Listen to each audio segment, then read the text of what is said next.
There used to be a time where people, philosophers were talking about capitalism and communism, atheism came. Now we're in a new world. We're in emotivism. Your emotions are the new religion. Let me just feel good, man. I just want to feel good. Let me just live in my feelings, And this is actually the description that Allah is giving of these people on Judgment Day when He says, الَّذِينَ هُمْ فِي خَوْضٍ يَلْعَبُونَ. Today's brief khutbah is going to be involving Surah At-Tur. Allah Azza wa Jal in many surahs describes the scene of Judgment Day. And this is one of those surahs. Its opening describes the scene of Judgment Day. Humanity is coming out of their graves, and now Allah says, فَوَيْلٌ يَوْمَئِذٍ لِلْمُكَذِّبِينَ. And the worst destruction and how terrible things are going to be on that day for people who used to call the truth a lie. You think of da'wah means you're inviting people to the truth. A mukaddib is inviting people to accept that the truth is a lie. They're doing a negative campaign. They're doing a batil campaign. So it's not just that they don't accept it themselves, they try to convince others also that it's untrue. Now, why do people reject the truth? It's not because people are evil. You and I, even though we're Muslim, but within Islam, within your family, somebody comes and tells you something that's true, but if you accept it, your father's not going to like it. Or if you accept it, you might have to quit the business, or you might lose some money, or you might have to pay somebody back. There's a price to pay. So now what do we do with that truth? Nah, that's not true. No, that didn't happen. And now deep inside, that you're wrong, but to make yourself feel better, you promote that you're the one who's right, and the truth is also actually false. This is a way of defending yourself. So that's one description of people on Judgment Day that will not be able to hide what they used to do. وَيْلٌ يَوْمَئِذٍ لِلْمُكَذِّبِينَ. But then Allah gave them a second description. And this is where things get very interesting in the surah. The description here is الَّذِينَ هُمْ فِي خَوْضٍ يَلْعَبُونَ. Those who are drowned in, now I won't translate the word yet, they are drowned in khawd. The Arabic word is khawd, and they're playing around. يَلْعَبُونَ, they're playing around. So let's dig into this word khawd a little bit. Let me explain the origin of this word to you and what we might learn from this word. اختاض الماء is when you dip something in the water. If you put an animal in the water, this is اختاض. If you're walking in the water and your clothes start getting wet because it's up to your knees, خاض في الماء. He's walking in the water. So when you're dipping yourself inside the water. Then they use the word mikhwad for, the ladle. Back in the day when they used to serve drinks, they would put this spoon inside the pot and then they would pour the drink. The thing that goes deep inside and you pour it, that's called a mikhwad. And they used to use the word mikhwada for a lu'lu', for a pearl, because you have to go deep inside the water to get it. And this became a figurative use. They started using it for khaba fil kalam. When you go into a subject and you keep talking about it and you're like drowned in that subject, like some of you play video games, right? You play online games and you're just always in the game. You're drowned in the game. You're doing khawd in the game. Somebody's into cars. They're always talking about cars. They're always thinking about cars. The background on their phone, the wallpaper is a car, right? They're always watching videos on cars. They're always, looking at updates on, this person is doing khawd in cars. You see? Khawd actually means when people are drowned. A good word to understand this nowadays is when people are addicted to something. When they're addicted to something. And this is really interesting because there's even books on this. You should look up a book called The Age of Addiction. This age we live in now, before this age, people used to talk about alcohol addiction, right?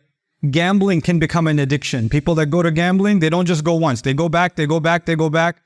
They lose their house, they lose family, and they can't stop. Drugs can become an addiction. And many of you might already know the social media giants of the world, like Facebook, Instagram, these companies, they went to the top casinos in the world when they were first developing their behavior, because their apps have algorithms to make sure that the users that they have stay on the app. So they don't just want you to turn TikTok on and then turn it off, They want you to turn it on and then swipe again, and then swipe again. So they had to study behavior, right? So they actually went to the casino industry and they got the best psychologists, because the casino industry first hired psychologists to make sure that when people sit on that slot machine to get the money out, how do we keep them there? How do we keep them there as long as possible so they can stay more addicted? The same people who engineered the behavior in the casinos and the gambling industry in Las Vegas were some of the same engineers that modeled the behavior for, social media apps. They were hired by Silicon Valley to do that. Why? Because they know they can get the most out of you if you're the most addicted. If you are in khawd, if you're drowned in, you can't get out. And if you don't do it again, you feel something missing inside you. Somebody who's addicted to alcohol, they drink, they feel like they're done. They go 1 hour, 2 hours later, I gotta have it again. I gotta do it again. Give me another one. Their stomach is hurting, they're still drinking. They're in pain, they're still drinking. They're half asleep, they're still drinking. They wake up, they need a drink immediately. It's the same way with these kinds of other addictions. The addictions that are online, the addiction to entertainment. Some people are addicted to, movies, Netflix. Some people are addicted to sports. But these addictions are now the next thing Allah is talking about. When the truth comes, which is what the Quran is actually talking about, you have to deal with reality. You have to take responsibility for your actions. I have to take care of how am I going to spend my day? How am I going to spend my night? I have responsibility to myself. I have a responsibility to Allah. I have a responsibility to my family. I have to take care of all of these things. But if you don't want to accept that truth and you want to escape reality, you can go find yourself lost in one addiction or the other. And you can go inside of a khawd. Even to the point where, what some people do? If they hear a little bit of, you're at a gathering, because Eid, a lot of people had Eid gatherings. They got together, family got together, they're sitting and talking. And somebody brought something up about Allah's deen.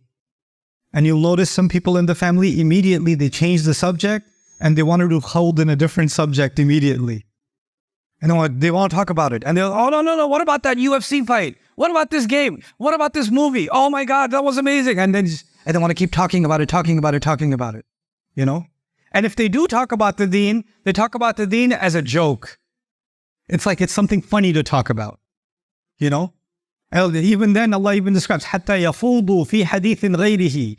Don't talk to them when they're talking about your deen until they go and start diving into some other subject. They want to get immersed in this and this and this. Now, you and I have to ask ourselves, this is not a criticism of humanity. It's just you and me have to think about ourselves. Whatever I'm diving into every day, does it have a purpose or is it just me playing around? That's the real question I have to ask myself. Judgment Day, Allah says, وَيْلٌ يَوْمَئِذٍ لِلْمُكَذِّبِينَ الَّذِينَ هُمْ فِي خَوْضٍ يَلْعَبُونَ. They were drowned in things and they kept playing around. And every time the Quran was being called to, the truth was being called to, responsibility, because Judgment Day is all about responsibility, isn't it? That's all it is. Judgment Day is court. And what happens in a court? The judge tells you, you are responsible for what you did. That's all it is. You have to present yourself in court. And anybody who knows they have a court date coming and they have a trial coming, they'll get ready for the trial. That's what happens in this life. It's the same logic for Judgment Day. But someone who's not getting ready for the trial and they're playing and they're too addicted to their games, right? Then they're going to be in big trouble on that day. And somebody says, hey, the trial date is tomorrow. The trial is next week. Come on, let's go. Get ready. You're not ready. You didn't finish your work. It's going to be held against you. Get out of here, man. Let me play. That's not true. These people are so extreme. They're so extreme. They're so negative. Let me just live my life. There used to be a time where people, philosophers were talking about capitalism and communism. Atheism came. Now we're in a new world. We're in emotivism. Your emotions are the new religion. Let me just feel good, man. I just want to feel good. Let me just live in my feelings, And this is actually the description that Allah is giving of these people on Judgment Day when He says, الَّذِينَ هُمْ فِي خَوْضٍ يَلْعَبُونَ. And when someone's drowned in something, they're not moving. They're stuck. They're in the same place. When you find people that have an addiction, you meet them last year, they were exactly the same place. You meet them next year, they're exactly in the same place. Like the world changed, but they're exactly in the same place. You know what? When people don't move, then Allah will make them move. So He says, وَالَّذِينَ يَوْمَ يُدَعُّونَ إِلَى نَارِ جَهَنَّمَ دَعَا. They'll be pushed towards the fire of hell. They're going to be pushed because they're not moving themselves. They don't want to go. هذه النار التي كنتم بها تكذبون. This is the fire that you were calling a lie. أفسحر هذا? Is this magic? أو أنتم لا تبصرون, or you can't see? Because you say, oh, I don't see any fire. When you used to say, hey, astaghfirullah, don't do that. You should be afraid of Allah. You should be afraid of judgment. Oh yeah? Oh, I should be afraid of fire? I don't see any smoke. I don't see the temperature increasing. Where's the fire? Allah says, oh, is this a lie too? When judgment day comes? أم أنتم لا تبصرون. You don't see it. اصلوها فاصبروا ولا تصبروا سواء عليكم إنما تجزون ما كنتم تعملون. Now go enjoy it. Go inside it. You want to be patient now or you don't want to be patient now? It doesn't matter anymore. Now it's of no value. Now your sabr is of no value. Now I want to wrap this khutbah up on the flip side, on the other side of this equation.